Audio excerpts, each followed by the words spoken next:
إن الحمد لله الأكرم الذي خلق الإنسان وكرم وعلمه من البيان ما لم يعلم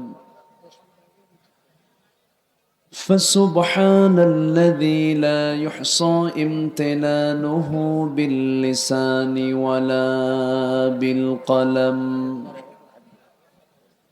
نشهد أن لا إله إلا الله وحده لا شريك له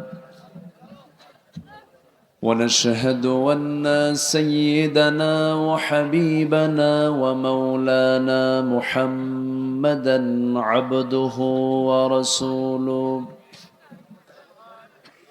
الذي أرسله بالحق بشيرا ونذيرا وداعيا إلى الله بإذنه وسراجا منيرا فقد قال الله تعالى في كلامه المجيد وفرقانه الحميد أعوذ بالله من الشيطان الرجيم بسم الله الرحمن الرحيم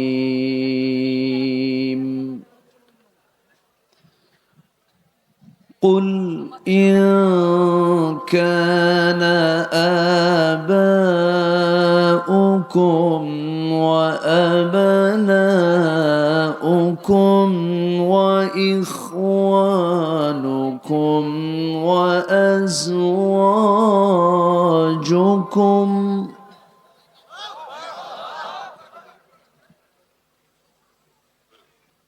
وأزواجكم وعشيرتكم وأموال اقترفتموها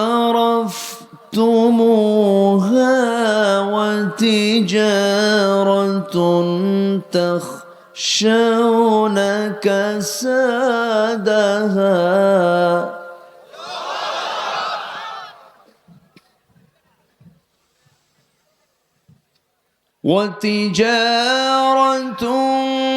تخشون كسادها ومساكن ترضونها أحب إليكم من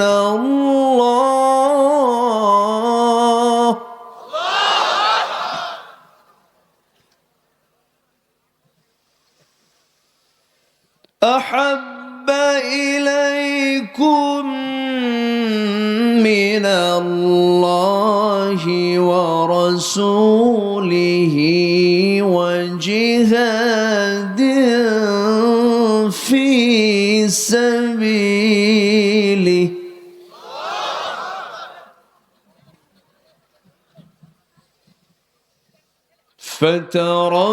فتربصوا حتى يأتي الله بأمره والله لا يهدي القوم الفاسقين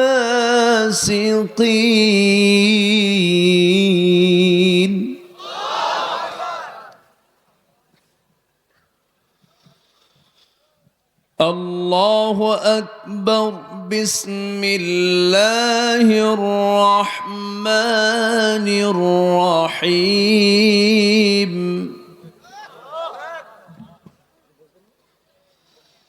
إن الله وملائكته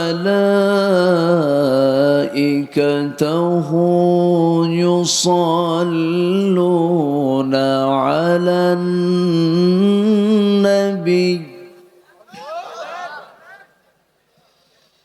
يا أيها الذين آمنوا صلوا عليه وسلموا تسليما اللهم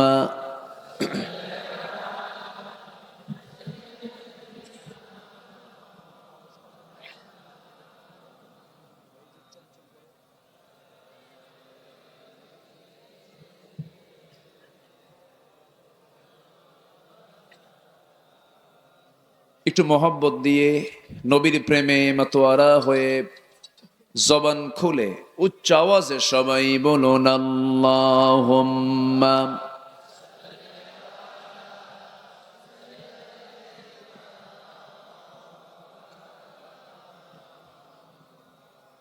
ওয়া আলা আলি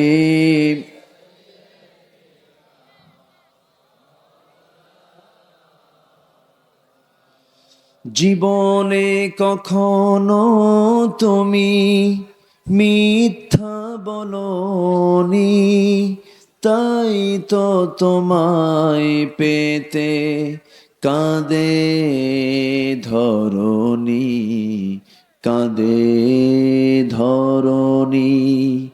তোমারই মতো নেতা পেতে, তোমারই মতো নেতা পেতে পৃথিবী আকুল। হে রাসূল, হে রাসূল, আল্লাহুম্মা সাল্লি আলা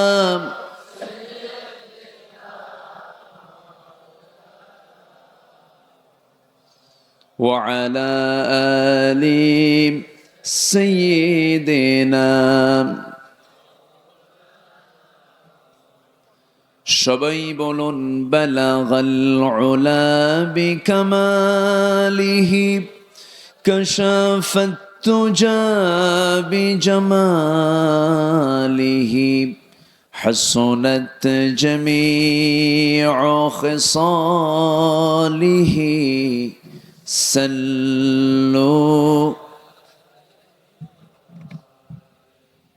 सूरत यूसुफ बिदारी हिकमत लुक़मान इमाम क़ारिए क़ुरआन बारी ये है दिले सादिमान मा बलगल उला।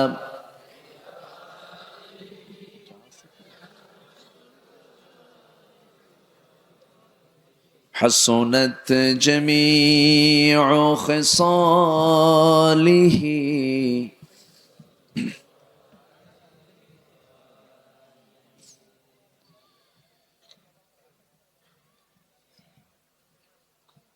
কুষ্টিয়া অঞ্চলের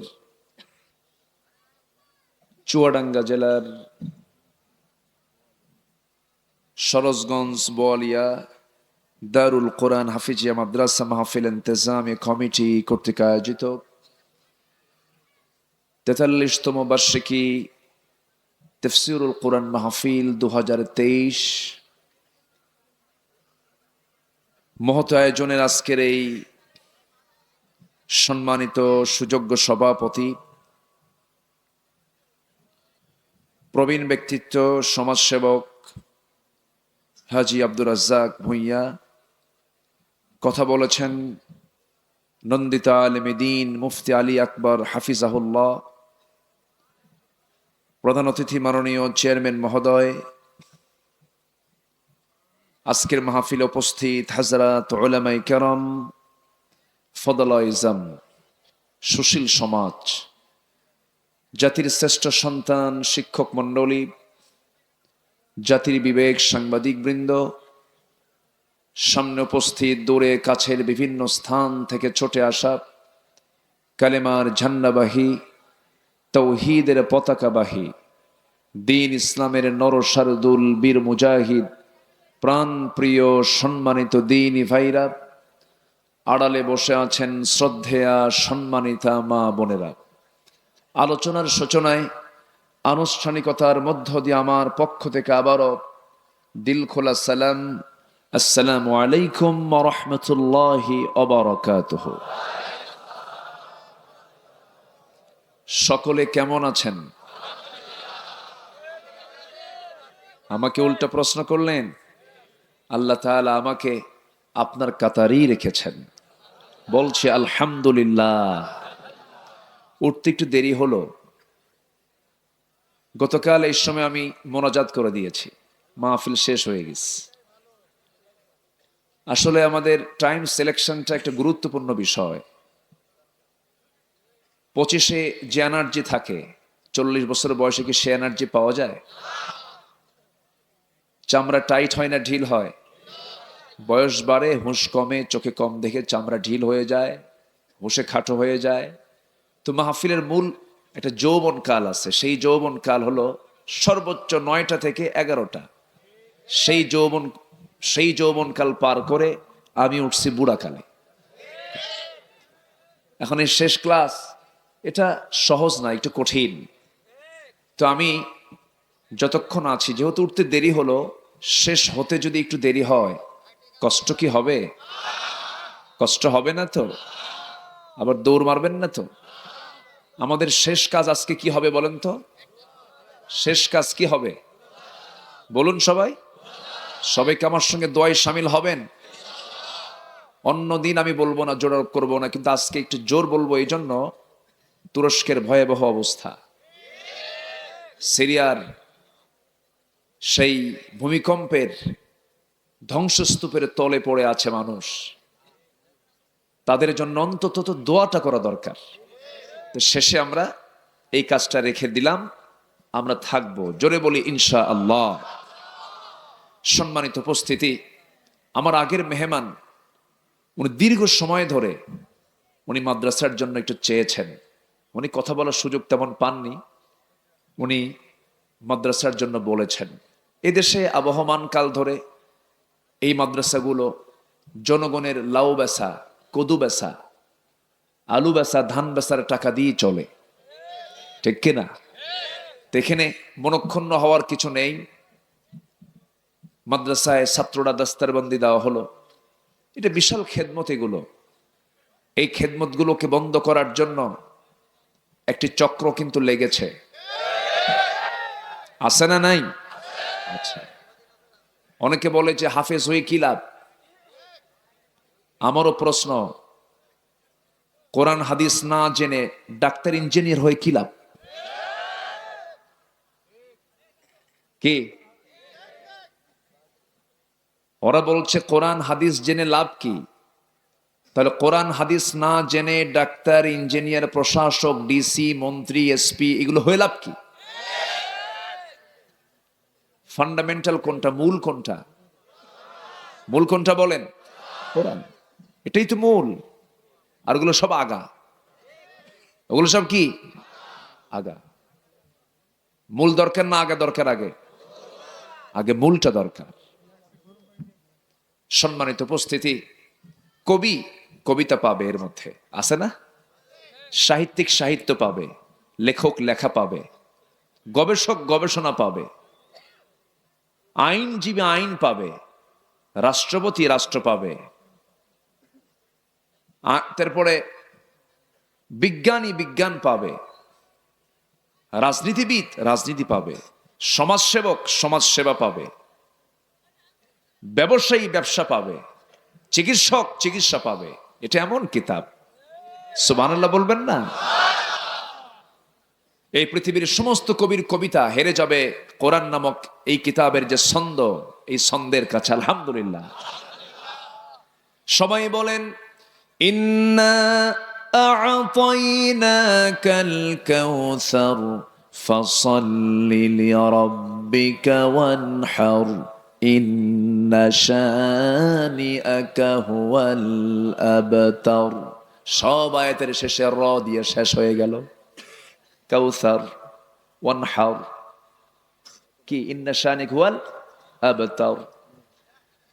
সূরা ফিলে চলে যান, সব আয়াতের শেষের নাম ألم تر كيف فعل ربك بأصحاب الفيل ألم يجعل كيدهم في تضليل وأرسل عليهم طيرا أبابيل ترميهم بحجارة من سجيل فجعلهم كعصف مأكول সব আয়াতের শেষে কি লাম। আমার বন্ধুগণ, এইরকম করে আল্লাহ রাব্বুল আলামিন সব দিয়েছেন এর ভিতরে। সবাই পড়ুন, এমন একটা সূরা পড়বো এখন, গোটা কোরআন খতম দিলে যে সওয়াব হবে, এই সূরাটা 3 বার পড়লে সেই সমান সওয়াব হবে। কুল হুয়াল্লাহু আহাদ আল্লাহুস সামাদ লাম ইয়ালিদ ওয়া লাম ইউলাদ ওয়া লাম ইয়াকুল লাহু কুফুয়ান আহাদ। সব আয়াতের শেষে কি বলেন? দাল। এরকম মিল রেখে পৃথিবীর কোনো মানুষ এইরকম কোরআনের মতো কোরআন কখনো রচনা করতে পারবে না। শুধু কবিতার ছন্দ দিয়ে শেষ করে দেন নাই। সূরা ফিলটা যে আমরা পড়ি, সূরা ফিলকে রিসার্চ করে বোমা তৈরি হয়েছে, বিমান তৈরি হয়েছে। আলহামদুলিল্লাহ বলেন। পশ্চিমারা কোরআনকে রিসার্চ করে তারা বোমা তৈরি করছে, ক্ষেপণাস্ত্র তৈরি করতেছে, বিমান তৈরি করছে। আর মুসলমান কোরআনটাকে রিসার্চ করে প্রমাণ করছে গোল টুপি না লম্বা টুপি। আমাদের গবেষণা কি দেখছেন? আমাদের গবেষণা হলো তারাবির নামাজ কি করব, 8 রাকাত পড়বো না 20 রাকাত পড়বো, ফজর নামাজ ফরজ নামাজের পরে মোনাজাত করব কি করব না। কি গবেষণা দেখেন।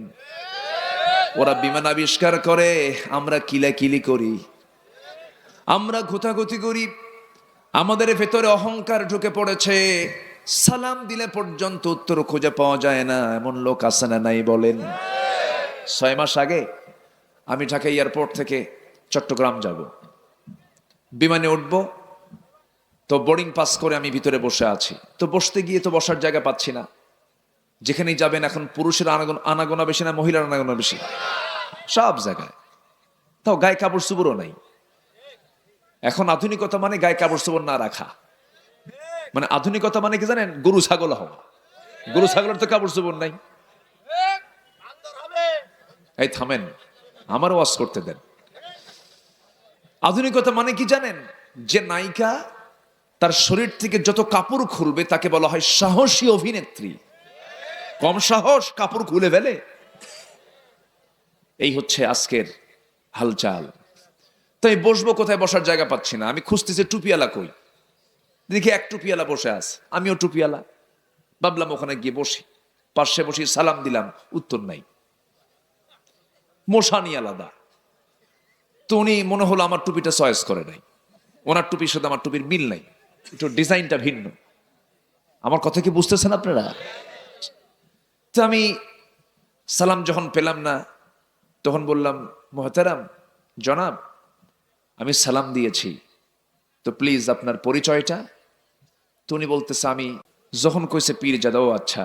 তো আমাকে এখন উল্টা প্রশ্ন, আপনি কি করেন, আপনি কে? আমি হলাম নবীজাদা। কি কথা কি বুঝতেছেন? উনি কি জাদা আর আমি কি কইলাম? নবীজাদা। মানে কি? ও হলো পীরের ছেলে আর আমি হলাম, আমরা সবাই কার ছেলে? আমাদের বাপকে। আদমের পরিচয় কি? বলেন বলেন কি? প্রথম মানুষ, প্রথম নবী, প্রথম মানুষ, প্রথম জ্ঞানী, প্রথম মানুষ, প্রথম মহামানব। আমার বাপ আদম। আমার বাপকে? আমার বাপ নবী, তার ছেলে আমি। বানি আদম, আদম সন্তান, নবী সন্তান, আমি নবীজাদা। চিৎ করে পড়ে আছে, আর কোনো উত্তর নাই। বংশগত পরিচয় দিয়ে কোনো লাভ নাই। আবু লাহাব কুরাইশ বংশের, কাম হয় নাই। ঠিক কিনা বলেন? আবু জেল কোথায়? কোন বংশের? আছে কই? আবু লাহাব নবীর চেহারার সঙ্গে মিল ছিল আবু লাহাবের। আবু লাহাবের চেহারা আর নবীর চেহারা চাচা ভাতিজা তো। চাচাবাতিজা মিল থাকে না, একটু মিল ছিল। মিল হয়ে লাভ কি? কোনো লাভ আছে নাকি? সূরার মধ্যে কি তার রহমতের দোয়া না গজবের দোয়া? বংশ দিয়ে কি করবেন? বংশ দিয়ে কোনো লাভ নাই। বংশগত কৌলিন্য দিয়ে আমি নাজাত পাবো না। আমার বাপ বিশাল বড় কিছু, আমার কিছু লাভ নাই। আমার বাপ যত বড়ই হোক না কেন আমাকে ভালো হতে হবে, কারণ লাহা মা কাসাবাত ওয়ালাকুম মা কাসাবতুম। সে যা অর্জন করেছে তার, তুমি যা অর্জন করেছো তোমার। আমার বন্ধুগণ, তাই যদি হতো নবীর ছেলে কেনান, নূহ আলাইহিস সালাতু ওয়াস সালাম নবীর ছেলে, কিন্তু কেনান ছিল ইন্নাহু লাইসা মিন আহলিক, সে তোমার কেউ না। ঈমান আছে, মূল্য আছে, ঈমান নাই, মূল্য নাই। ইব্রাহিম আলাইহিস সালাতু ওয়াস সালাম আল্লাহর নবী ছিলেন, কিন্তু তার বাপটা ছিল মুশরিক আযর। নবীর বাপ হয়েও লাভ নাই, নবীর ছেলে হয়েও লাভ নাই, নবীর চাচা হয়েও লাভ নাই, আত্মীয় হয়ে লাভ নাই। আল্লাহ বলছেন শোনো, ইন্না খালাকনাকুম মিন যাকারিন ওয়া উনসা ওয়া জাআলনাকুম শুউবান ওয়া ক্বাবাইলা লিতাআরাফু ইন্না আকরামাকুম ইনদাল্লাহি আতকাকুম। জোরে বলুন আল্লাহু আকবার। আমি এক নর এক নারী থেকে, এক পুরুষ এক নারী থেকে আমি তোমাদেরকে সৃজন করেছি, সৃষ্টি করেছি, বিভিন্ন শাখা প্রশাখা করেছি, বিভিন্ন বংশ করে দিয়েছি, বিভিন্ন ভাষা করে দিয়েছি, যেন তোমরা লিতাআরাফু, একে অপরকে চিনতে পারো। তোমাদের মধ্যে সেই লোকটাই দামি, মির্জা, মোগল, সৈয়দ, পাঠান, চৌধুরী না, যে বান্দা আমি আল্লাহ আমাকে সবচাইতে বেশি ভয় করে। জোরে বলি সুবহানাল্লাহ। আমার বন্ধুগণ, সবার আগে আল্লাহকে খুঁজে বের করতে হবে, আল্লাহকে আগে চিনে নিতে হবে, আল্লাহর সঙ্গে সম্পর্ক বাড়াতে হবে। আমি যে আয়াত থেকে আজকে তেলাওয়াত দিয়ে শুরু করেছি, আয়াতের দিকে আস্তে আস্তে চলে যাচ্ছি। এই আয়াতের ভিতরে আল্লাহ রাব্বুল আলামিন ভালোবাসার কথা বলেছেন। আজকে হলো 11, কালকে হলো 12, তারপরের দিন 13, এর পরের দিন কি? ভালোবাসা। আমি আজকে সাবজেক্ট নিলাম ভালোবাসা। করব, আলোচনা করব। সবাইকে শুনতে রাজি আছেন? আল্লাহ তাআলা এই আয়াতের ভিতরে আহাব্বা ইলাইকুম, ভালোবাসার আরবি হলো হুব্বুন। বলেন কি? হুব্বুন, ভালোবাসা। আমি তোমাকে ভালোবাসি, আই লাভ ইউ। এটাকে আরবিতে বলে আহিব্বুক, আমি তোমাকে ভালোবাসি। হুব্বুন মানে হলো ভালোবাসা। লা ইউমিনু আহাদুকুম হাত্তা আকুনা আহাব্বা ইলাইহি মিন ওয়ালাদিহি ওয়া ওয়ালিদিহি ওয়ান নাস আজমাইন। তোমাদের মধ্যে সেই লোক কখনো পরিপূর্ণ ঈমানদার হতে পারবে না যতক্ষণ না আমি রাসূল তার থেকে, তার বাপ মা থেকে এবং অন্য সকল লোক থেকে আমি বেশি ভালোবাসার প্রিয় না হব, বলেছেন মুহাম্মদ সাল্লাল্লাহু। আচ্ছা, এই হাদিস যারা ফলো করবে তারা কি এই দিবস পালন করবে?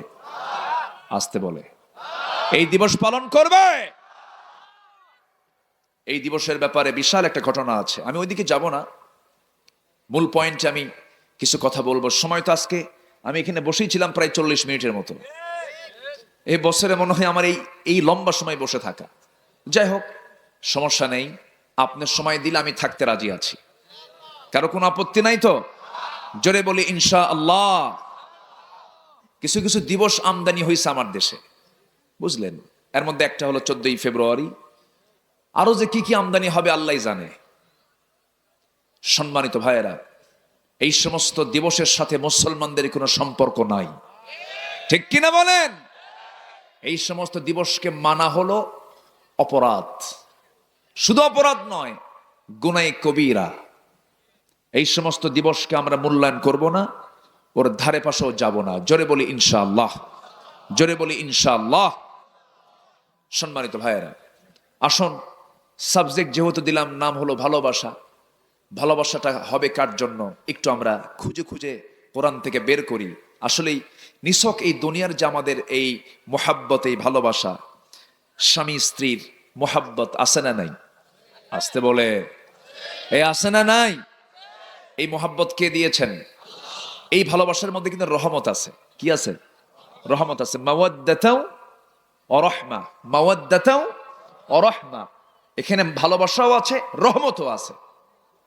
কিন্তু এই যে গাছতলায়, বটতলায়, সিপাহি সিপাই ক্যাম্পাসের সামনে দিয়া কুকুরের চরিত্র নিয়া জোড়ায় জোড়ায় বসে বসে যে গল্প করে, এটি কি ভালোবাসা? আসতে বলে, এটি কি ভালোবাসা? তাহলে এটার নাম কি? বলেন, এটার নাম কি? জেনা। এটার নাম কি বলেন? আরো জোরে বলেন, এটার নাম কি? জেনা। এটা বলবেন হয়তো বেহায়াপনা, এটা একটা আলাদা জিনিস, কিন্তু এটা সম্পূর্ণ জেনা, সম্পূর্ণ জেনা। এটা আল্লাহর কালাম এটার ব্যাপারে বলছে, ওয়ালা তাকরাবুজ জিনা, তোমরা জেনার নিকটে যেও না। জেনার নিকট মানে কি? কথা বলা, বসা, শোনা, মেসেজে, messenger, imo, WhatsApp, Line, Viber, chatting, আছে না নাই? মিস কল মারামারি আছে না নাই? খালি মিস কল মারে। কে যুবক তুমি এত মিস কল মারো কেন? হুজুর কোরআন শরীফে মিস কল আসছে। কোথায়? ফামাইয়া আমাল মিস কলা। তাও কয় ঠিক, এটাও ঠিক। এটা ঠিক হলো কেমনে? সম্মানিত ভাইয়েরা, তাহলে এগুলো কি ভালোবাসা বলে না জেনা বলে? আজকের মাহফিলের যুবকরা বেশি, যুবকদেরকে নিয়ে আমি আজকে কিছু কথা বলবো। জোরে বলি ইনশাআল্লাহ। আমার ভাইয়েরা, তাহলে জেনার ভালোবাসার মধ্যে বিশাল তফাৎ আছে। স্বামী স্ত্রীর যে মোহাব্বত, কাছে বসা, গল্প করা, হাসি দেওয়া, মুস্কি হাসি মারা, এটা হলো ভালোবাসা, এটা হচ্ছে মোহাব্বত। কিন্তু প্রেমিক প্রেমিকার পরিচয় দিয়া যারা কুকুরের মতো গাছের গোড়ায় গোড়ায় যারা বসে বসে গল্প করে, এটাকে ভালোবাসা না জেনা? বলেন কি এটা? জেনা। এটাকে ভালোবাসা বলে না। ভালোবাসা তো পবিত্র নাম। ভালোবাসা কাকে বলে, কি কাকে বলে, কত প্রকার সব আমার নবী প্র্যাকটিক্যাল লাইফে তা দেখিয়ে দিয়েছেন। আম্মা জান আয়েশা সিদ্দিকার জীবনীতে অনেক কিছু তিনি বলেছেন। খাদিজা রাদিয়াল্লাহু তাআলা আনহা বলেছেন ভালোবাসা কাকে বলে, মুহাব্বতটা কাকে বলে। আমার নবী শুধু নবী ছিলেন না, শুধু আমার নবীজি শুধু এই দুনিয়াতে এসেছেন, শুধু আল্লাহর জমিনের দিন কায়েম তো ঠিকই করবেন, দিন কায়েমের সংগ্রাম তো ঠিকই করেছেন, কিন্তু আমার নবী শুধু নবী ছিলেন না, পারিবারিক জীবনে একজন আদর্শ সফল স্বামীও ছিলেন। বউকে কেমন করে ভালোবাসতে হয় তাও তিনি বলে দিয়েছেন, তার মুখ থেকে তিনি বলে দিয়েছেন, ও আমার স্ত্রীরা, রাতের বেলা আমি যে আচরণটা তোমাদের সাথে করি, আমার সাহাবীরা দিনের বেলা যে আচরণটা তোমাদের সাথে করি, আমার রাতের দিনের 24 ঘন্টার সমস্ত কর্মকাণ্ড মানুষকে তোমরা বলে দাও। জোরে বলেন সুবহানাল্লাহ। পৃথিবীতে এমন নেতা আছে বলতে পারবে রাতের আধারে কি করে, আকাম গুকাম গুলো বলে দাও, সব বলতে পারবে? আমার নবীজি সব বলে দিতে বলেছেন। আম্মা জান আয়েশা বলেন, রাসূল আমাকে এত পরিমাণ ভালোবাসতেন, আমি কোনোদিন আমি রাসূলকে আগে সালাম দিতে পারি নাই। আমি রাসূলকে আগে সালাম দিতে গেলে রাসূল আমাকে কখন সালাম দিতেন আমি টেরই পেতাম না। স্বামী হয়ে বউকে আগে সালাম দেওয়া সুন্নাত। জোরে বলেন সুবহানাল্লাহ। আম্মা জান আয়েশা বলেন, রাসূলকে আমি সালাম দিতে পারি নাই, অনেক সাহাবীরাও রাসূলকে আগে সালাম দিতে পারে নাই। এক সাহাবী রাসূলকে আগে সালাম দিতে পারে না, তার মধ্যে একটা জিদ চাপলো, যেমন করে হোক আজকে আগে সালাম দেব। এই চিন্তা মাথায় নিয়ে সাহাবী করলেন কি, একটা মোটা বৃক্ষের আড়ালে দাঁড়ায় গেলেন। নবীজি হেঁটে হেঁটে আসতেছেন, চট করে গাছের আড়াল থেকে বের হয়ে রাসূলকে লক্ষ্য করে সালাম দিচ্ছেন, আসসালামু আলাইকা ইয়া রাসূলুল্লাহ। আমার নবীজি সালামের জবাব দিয়ে মুস্কি হাসি মেরে বলছেন, সাহাবীরে, এমন টেকনিক কইরা আগে সালাম দিতে চাইলে কিন্তু সোয়াব পাবা না। সোয়াব পেতে হলে সামনাসামনি আসো। একটা বিষয় মাথায় খেয়াল রাখবেন সব সময়ের জন্য, যে ব্যক্তি আগে সব সময় যে ব্যক্তি আগে সালাম দিবে তার কিন্তু অহংকার থাকে না। এই জন্য আমরা আগে সালাম দেব না সালাম নেব? বলেন বলেন বলেন। সালাম দেব না নেব? সালাম দেওয়ার ক্ষেত্রে বড় ছোট কোনো বিষয় নয়, কারণ এখানে সওয়াবের বিষয়। আগে সালাম দিবেন, সওয়াবটা বেশি পেয়ে যাবেন। ও আমারে সালাম দিল না, এরকম মোশনে থাকে না অনেকে? থাকে কিনা বলেন? শিক্ষক হোক, ছাত্র হোক, যেটাই হোক না কেন, যে আগে সালামটা দেবে সে হচ্ছে অহংকার মুক্ত। রাসূল আগে সালাম দিতেন, সাহাবে কেরাম রাসূলকে আগে সালাম দিতে পারতেন না, বাড়ির বউটা পর্যন্ত পারতেন না। আম্মা জান আয়েশা বলেন, আমি রাসূলকে দুধ খাওয়ানোর জন্য গ্লাস ভরে উঠে দুধ নিয়ে যেতাম, নবীর সামনে বলতাম, হুজুর আপনি দুধটা পান করেন। আমার নবীজি মুস্কি হাসি মেরে বলতেন, আয়েশা সারা জীবন আমার তবিয়ত হলো আমি কখনো আগে খাই না, আগে খাওয়াই। যেরকম সুবহানাল্লাহ। এমন নেতা ছিলেন তিনি আগে খাওয়াইছেন, আর আজকের নেতাগুলো আগে খায় না খাওয়ায়। এই আস্তে কথা আছে তো।